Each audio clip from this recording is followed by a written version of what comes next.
आज बंदरों की रानी दो बच्चों को जन्म देती है, जिसमें से पहला बंदर बहुत छोटा और कमजोर होता है, लेकिन दूसरा बंदर उससे थोड़ा बड़ा और स्वस्थ होता है। लेकिन राजा का सेवक बताता है कि कमजोर बंदर दुनिया में पहले आया था, इसलिए वो सिंहासन का पहला उत्तराधिकारी है। और तभी एक बंदर चुड़ैल आती है। वो राजा को छोटे बंदर से छुटकारा दिलाने की सलाह देती है, क्योंकि अब वो एक अपशगुन है, और कहती है ये प्रकृति की गलती है और वानर उसे राजकुमार के रूप में कभी स्वीकार नहीं करेंगे। और रानी के होश में आने से पहले राजा अपने कमजोर बच्चे को दूर करने के लिए औलादमीर को सौंप देता है, जो उसका सेवक है। और जब रानी को होश आता है तो अपने बच्चे के बारे में पूछती है और राजा से वचन को कहती है कि वो उनका अच्छे से देखभाल करेगा। और रानी की मृत्यु हो जाती है। राजा वानिया को राजकुमार घोषित करता है, जो मजबूत और स्वस्थ है। और राजा का सेवक कमजोर बच्चे को भेड़िए के मुंह में फेंकने के लिए ऊपर जाता है और बच्चे को फेंक कर चला जाता है। लेकिन वो बच्चा एक बेल की लता पर अटक जाता है, जिससे वो भेड़िए के मुंह में नहीं जाता, लेकिन भेड़िया उसके हाथ में काट लेता है। ये देख एक दूसरा बंदर उसे भेड़िए से बचा लेता है और एक माँ बाप की तरह उसका ख्याल रखता है। समय बीतता है और वो बंदर अब बड़ा हो चुका है, जिसका नाम है एडवर्ड। लेकिन वो अभी भी यान की पीठ पर सवारी करता है, क्योंकि अभी भी उसका एक हाथ काम नहीं करता। और वो दोनों ऐसे रहते हैं जैसे एक दोस्त हो। इयान को बोलने में थोड़ी समस्या है, इसलिए वो ठीक से बात नहीं कर सकता। एडवर्ड देखता है कि एक चूहा उसका खाना चुरा रहा है। वो उसे पकड़ने के लिए उसके पीछे भागता है, लेकिन एक हाथ से उसे पकड़ नहीं पाता। फिर वो पेड़ के रस का इस्तेमाल करके एक जाल बनाता है, जिससे वो चूहे को पकड़ सके। और तभी उन्हें एक आवाज सुनाई देती है। आवाज से उन्हें पता लगता है कि खेल की शुरुआत हो चुकी है। इस खेल में एक नारियल के फल को बॉल बनाकर बड़े जानवर की खोपड़ी में डालते हैं। जिसका बॉल उस खोपड़ी में गया, वो खेल का विजेता होता है। इयान जाने से मना करता है, क्योंकि इन दोनों वानरों के अन्य वानरों द्वारा भेदभाव किया जाता है। एडवर्ड किसी भी तरफ इयान को मना लेता है और दोनों खेल देखने चले जाते हैं। वानिया, जो राजा का बेटा है, वो इस खेल का पहला विजेता है, जिससे सभी वानर उसकी तारीफ करते हैं। अब खेल का दूसरा पड़ाव शुरू होता है। खेल के बीच में बॉल देखकर इयान से रहा नहीं जाता और बॉल को एक छलांग में पकड़ लेता है और नीचे गिरता है। लेकिन वो बॉल एक छेद में चला जाता है, जहाँ से उस बॉल को निकालना असंभव था। सभी वानर इयान को पीटने लगते हैं और एडवर्ड उस बॉल को निकालने के लिए एक लंबी लकड़ी और पेड़ के चिपचिपे रस का इस्तेमाल करता है और बॉल को बाहर निकाल लेता है। सभी वानर उसके चारों तरफ इकट्ठा हो जाते हैं और पूछते हैं उसने ये जादू कैसे किया। और तभी वानिया आ जाता है और एडवर्ड से बॉल लेकर ऊपर फेंकता है, लेकिन उस चिपचिपे रस से बॉल उसके हाथ में चिपक जाता है। सभी वानर उसे निकालने की कोशिश करते हैं और झटके में नारियल निकलने से वो राजा के सर पर जा गिरता है। और जब औलादमीर उसे खींचकर निकालता है तो राजा का बाल भी नारियल में चिपककर साफ हो जाता है। राजा इस अपराध करने वाले अपराधी को जानना चाहता है। इसी बीच डायन एडवर्ड को देखती है और औलादमीर से पूछती है कि क्या उसने उसे राजा के कहने के अनुसार बच्चे को भेड़िए के मुंह में फेंक दिया था या नहीं। औलादमीर कहता है, राजा के कहने के अनुसार उस बच्चे को मैंने भेड़िए के मुंह में फेंक दिया था। लेकिन डायन उसे धमकाते हुए उसकी सही पहचान पता करने के लिए भेजती है। लेकिन राजा का बेटा वानिया ये सब सुन लेता है और अपने पिता से किसी दूसरे वानर को सिंहासन लेने की बात करता है। और राजा सिमोन इसके बारे में कुछ करने का वानिया से वचन लेते हैं।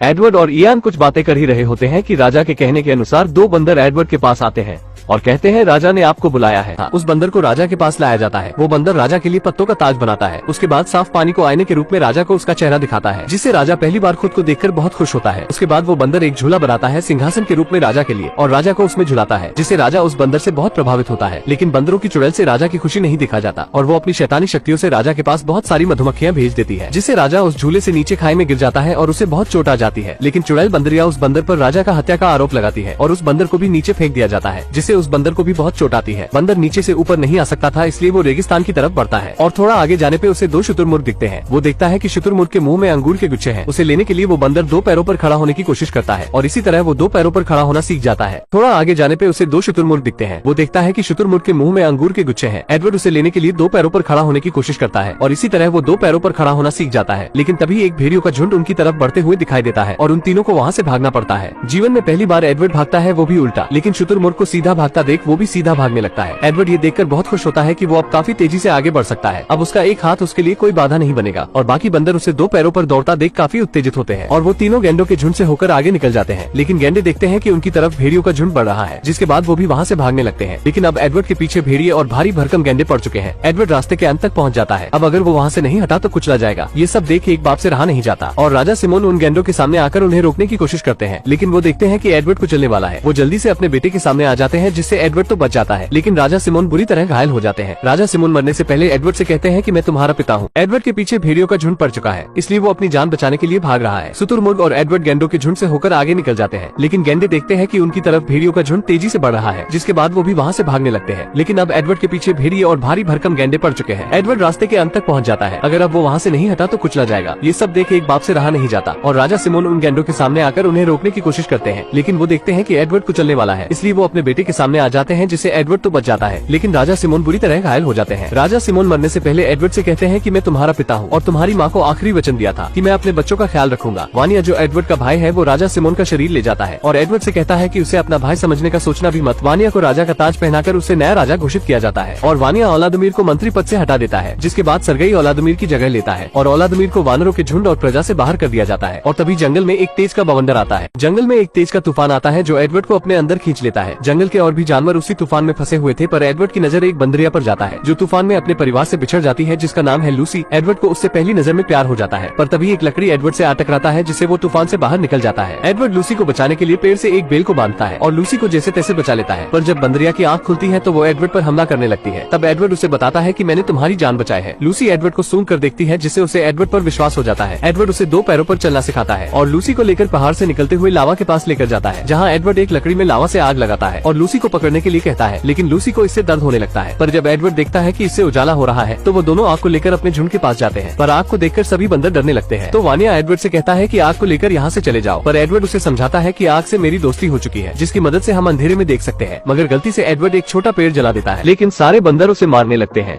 एडवर्ड और लूसी वहाँ से चले जाते हैं, जहाँ वह एक भेड़िया को गुफा से आग की मदद से भगा देते हैं और दोनों उसी गुफा में रहने लगते हैं। सभी बंदर लूसी और एडवर्ड को शिकार करते हुए देखते हैं। अब तो एडवर्ड भेड़िए को नियंत्रण करना सीख भी लिया है। सभी वानर उस पुश्तैनी पेड़ को और अपने राजा वानिया को छोड़ देते हैं, क्योंकि वो और अधिक भूखे नहीं रह सकते। डायन वानरों को डराने के लिए पेड़ की आत्मा को बुलाती है। तभी एक बंदर पेड़ से आने वाली आवाज का पता लगाने के लिए आवाज का पीछा करता है और उसे पता चलता है कि पेड़ की कोई आत्मा नहीं, और उसे पता चलता है कि यह सब डायन का किया धरा है। डायन उसे मारने के लिए दौड़ाती है, लेकिन सभी वानरों को पता चल गया है बंदरिया डायन का सब कुछ किया धरा है। वो वानरों को मारना चाहती है। सभी उस पेड़ को छोड़कर एडवर्ड के पास गुफा में रहने के लिए चले जाते हैं, लेकिन लूसी सभी वानर को अंदर नहीं आने देती है, क्योंकि वो लोग एडवर्ड के साथ बुरा ही किए थे। लेकिन सभी बंदर एडवर्ड और लूसी से कहते हैं कि वो खाना खाकर चले जाएंगे, लेकिन वह नहीं जाते और सारी रात गुफा में मनोरंजन करते हैं। वो लोग भी एडवर्ड और लूसी के साथ रहने लगते हैं और एक अपना गांव बनाते हैं। और लूसी एडवर्ड अब शादीशुदा है। कुछ दिन बाद उनका एक बच्चा भी होने वाला था। एडवर्ड कहता है अगर हमारा पुत्र हुआ तो उसका नाम इयान होगा। और सारे वानर पुश्तैनी पेड़ को छोड़कर चले गए। इसी का बदला लेने के लिए डायन एक साजिश रच रही है। लूसी घर पर आराम करती है और एडवर्ड निर्माण कार्य में गाँव वालों के कामों में काफी मदद करता है। और सभी वानर एडवर्ड की तरह 2 पैरों पर काम करते हैं। वो अब अपने भोजन के लिए शिकार कर सकते हैं और डिएगो अच्छी चित्र बना सकता है। लेकिन तभी टिड्डियों का झुंड उस गांव वालों पर हमला कर देता है और वो सभी चीजों को नष्ट कर देता है। सर्गेई और बाकी वानर जानते हैं कि ये उस डायन का काम है, इसलिए वो सभी मिलकर उस पेड़ के पास जाते हैं।